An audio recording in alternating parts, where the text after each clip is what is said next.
something that we have already discussed this topic before during our previous, let's say, presentation. But what I can maybe, I don't know, maybe if we can discuss beyond this to see, for example, who can. So it's quite good that you already have proposed some who activate the space and how, to the third question.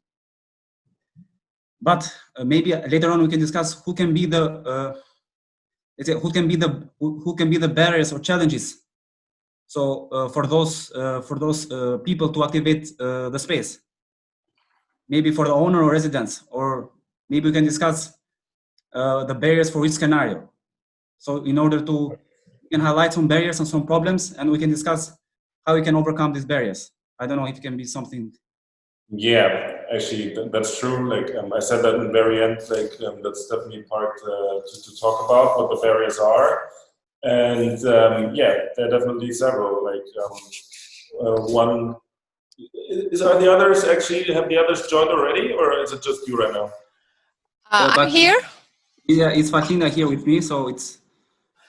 Jorge is here, Ernest is here, and yeah, I think we are pretty much the same group. I think we lost one person, and that's Zef.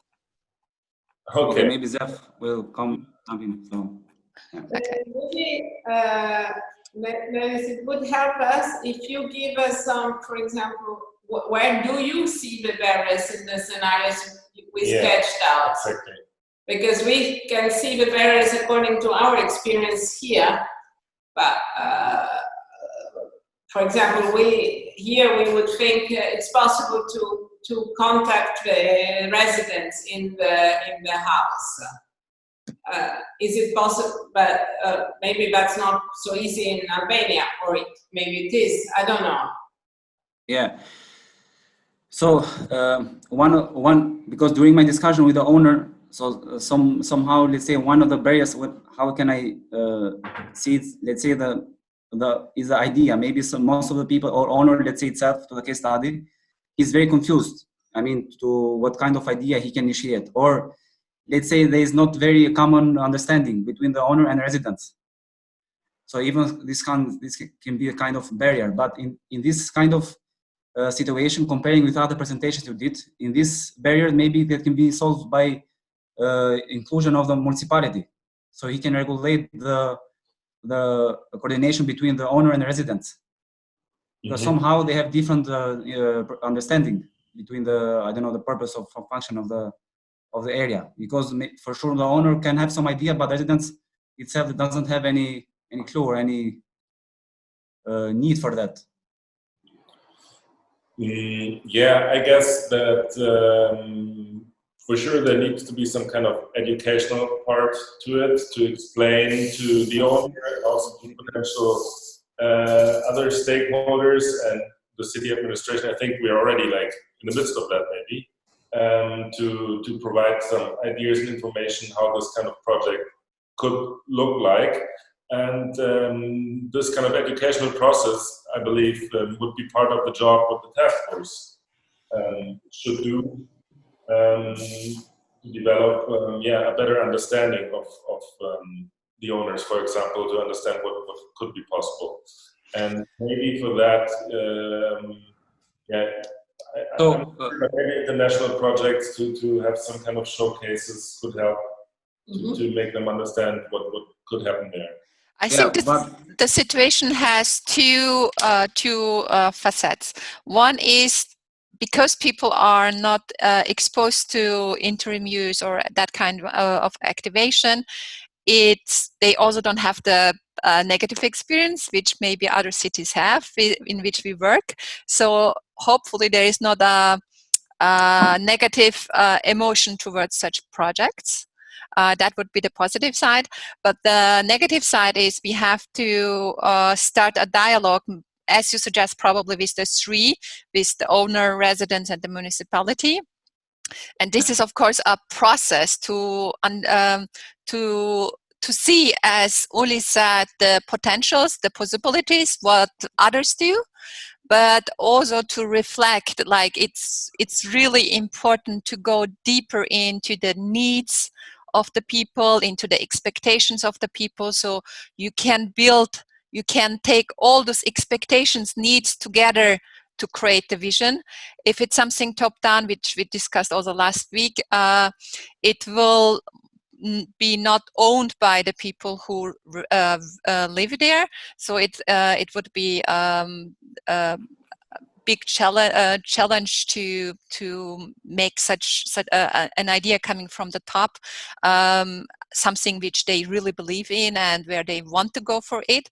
So it's a process, and I think financing, moderating, doing this reflection, doing this kind of educational dialogue needs a kind of resources like time. You don't need a lot of investment like office and so on, but you need time and efforts, mentoring someone who... And you need maybe you need also a kind of official recognition that you are in charge of this. No? So it's like the question is who can speak in the name of the municipality about these issues. But, if I can add something, I found very interesting. I don't know if you have any good example in Vienna about this recycling and upcycling, about furniture and fast upcycling. So I don't know, because you have mentioned that maybe this, for example, in Albania or in Lezha in particular, is lacking this kind of how to say waste station or waste center to collect let's say the bulky waste. For example, furniture or other types of bulky waste, which can, for example, the residents of the surrounding places, they can bring the waste here. I don't know, mainly clothes or second-hand or furniture, kind of bulky waste, and they can locate the waste here. And after they can, I don't know, they can try to invite some other people to design or kind of circular economy. For example, Banner is kind of project that we are running currently. We will present in our manual such examples. So you will get such examples for the other project we are doing. So you can recycle it also for this. I think those ideas are very important, like to see what's possible. But nevertheless, we need also to think about this process to find this common language. And it should be by then also clear what the municipality wants or what the owner wants. Like the owner says, okay, you can pop up, trial, whatever, for 6 months, 6 years, whatever. Those things you need before you make any invitation to the people who can activate this place, who can understand the ideas, grab them, and try it out. So it's a process, but it's also very important that every party at the table kind of reflects what is easily doable for them. Like if the owner says to try out what the municipality can do, I give the place for 6 months or 1 year or so. It wouldn't hurt me because it's empty anyway. Those are things which have to be clarified in the next step, I think. But I think Silvia wanted to say something too. Yes, sir. I'm looking a bit at the time because we want to include the discussion also about the task force. So I would maybe not necessarily define all the solutions, but try to identify the points where more reflection is needed. And what I take with me is the fact that in the roadmap there needs to be the roadmap needs to approach the issue: how do you contact owners, private owners? How can this be done? And possibly, I think the approach to have some scenarios, different scenarios with different levels of difficulties, like from no engagement, low engagement of the owner, middle engagement, high engagement of the owner. What are the scenarios possible? So how much is the owner willing to risk? How open is the owner? What can you reach? What can you tell him that is reachable according to his level of openness towards experimental uses or different uses, different approaches. So this is something that the roadmap, I think, needs to have. And the issue how to manage the contact with the owners. Okay? Maybe is this okay for you? Yeah, yeah. So one point was this issue, so how to look at the ownership, so the communication dialogue with the ownership, that's one thing. Do you have more questions, more points? Because otherwise maybe we could then start to give our feedback to you and then start to look at the last part of the workshop. Yeah, yeah, okay. No, I don't have any other question or comments on the... All right. Yeah, are you comfortable, for example, with the idea that somebody would need to go and contact the residents on top of the building? So, sorry again, can you repeat again? I didn't get it. Comfortable with the idea that the residents in the building needs to be contacted? Yeah, for sure. That's quite a very important element. So we need for sure to take in consideration their opinion and to ask them about what kind of intervention we can propose to that area. Yeah. Try to involve them. Yeah. Okay. Involvement and participation. That's a key thing, and that's also like when we now I guess move on to your presentation. I think we really have to think about the process, how we get to an idea actually, and it's really important to involve the stakeholders early. I think I sent you, like, did you have the two comments we had? The thing is, like what we got from your idea, what could be done with the school building, like definitely the impression we got is that it's just, or like, Silvia is not visible, that it's mostly one idea that could be possible to realize in this space. But maybe the process should be a little bit more open to really to try to find out on the one hand side what the school needs, and on the other hand side maybe even if the hub is like what this kind of hub, if it's at all the right kind of building to do that. So a question to be addressed should be like, how is the school involved in the project at all? First, in the conception phase, like in the beginning, you should really try to, like for example, contact the director of the school in the very beginning and to try to get them involved in the process on finding an idea what to do with the space. And during that time, also like think about during when it's operational the project, what is the role of the school, what is the benefit for the school, and sure, you can like bring some idea with you that you would like to have this kind of hub, and then but you really have to think about what is the overlap between the interests of the school and the interests of this kind of hub project you want to introduce, and to really think about how to link the two together and to make it work together. I mean, I don't know if you think that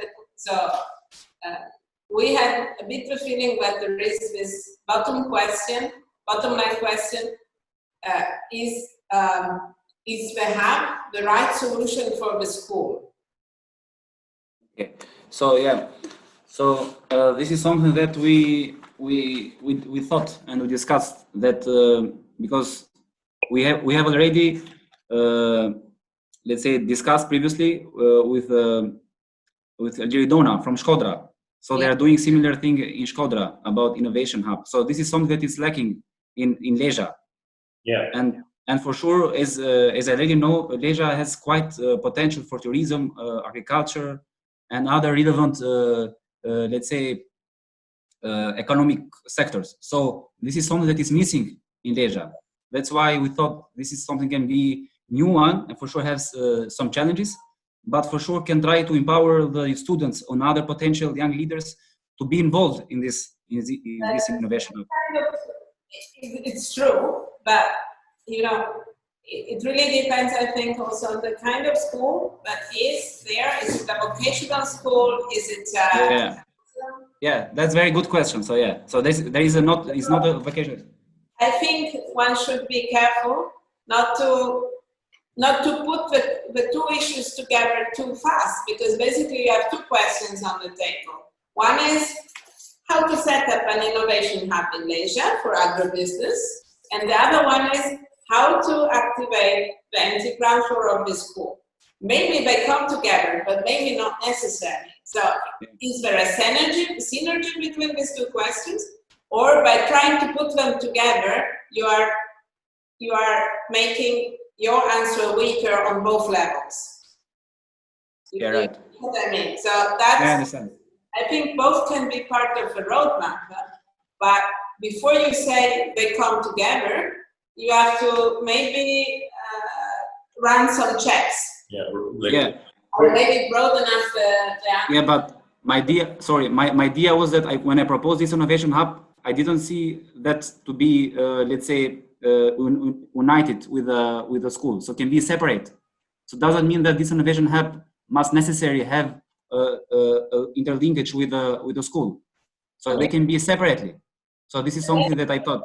Somewhere else. So I think in the roadmap, Yeah.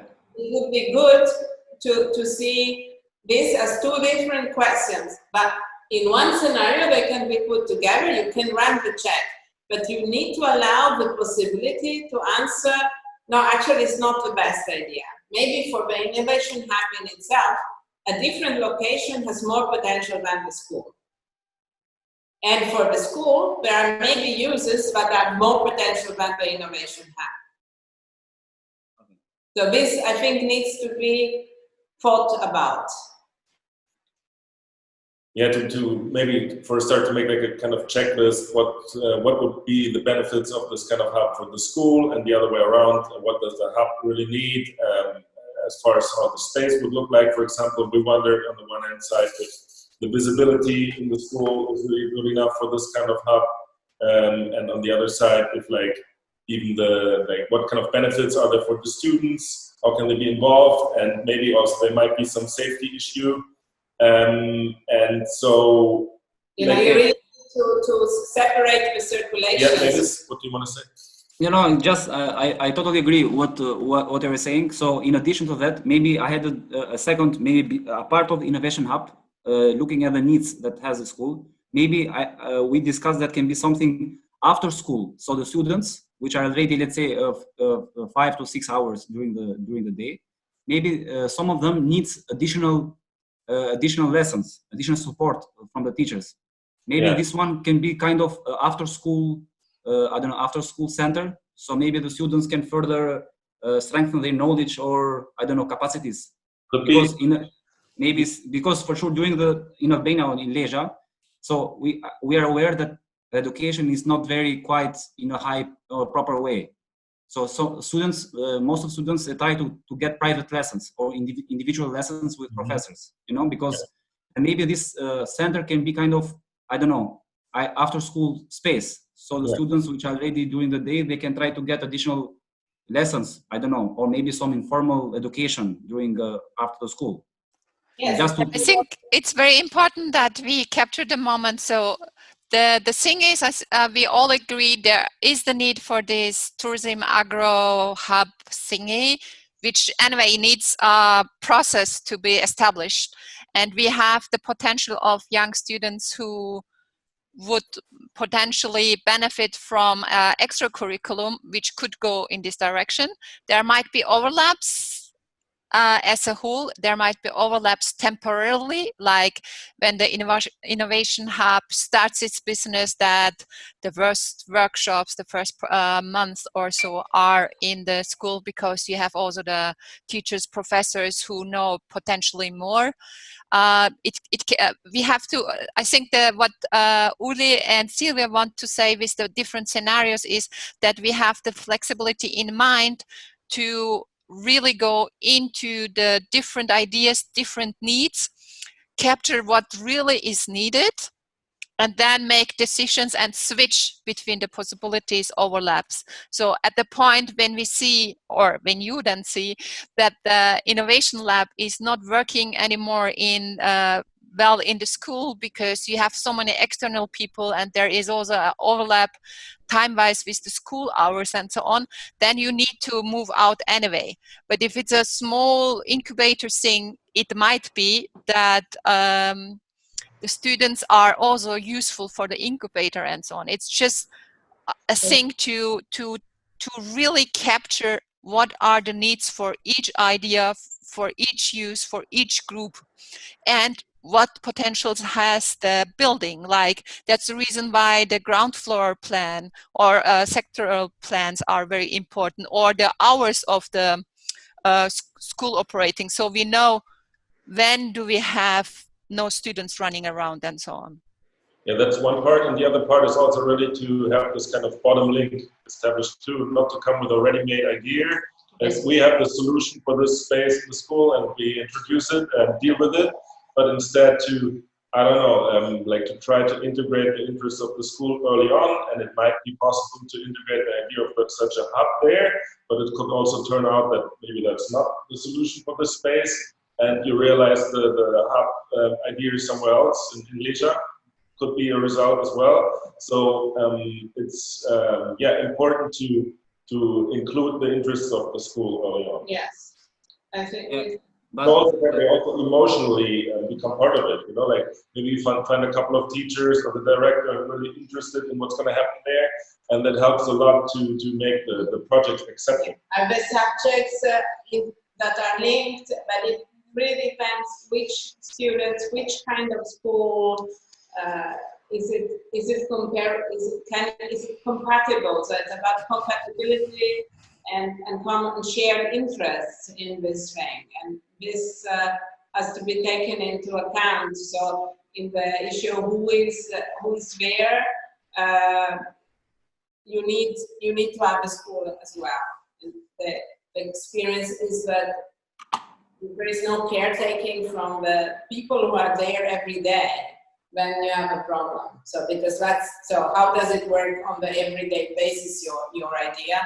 And the people there needs to be the one that wants it. And that doesn't mean at all that this is not a good idea. I can really imagine that it might have some synergies to have this kind of innovation hub geared towards tourism, agribusiness, whatever. At the same time, be a center where kids after school get some extra schooling and maybe tap into some also future business that might develop in the region that can be really beneficial. That maybe, for example, it's also a place where you can get a link to some internship in the area. Yeah, but it needs, for example, that the aim of the hub is not just startups world. It's really like the community level.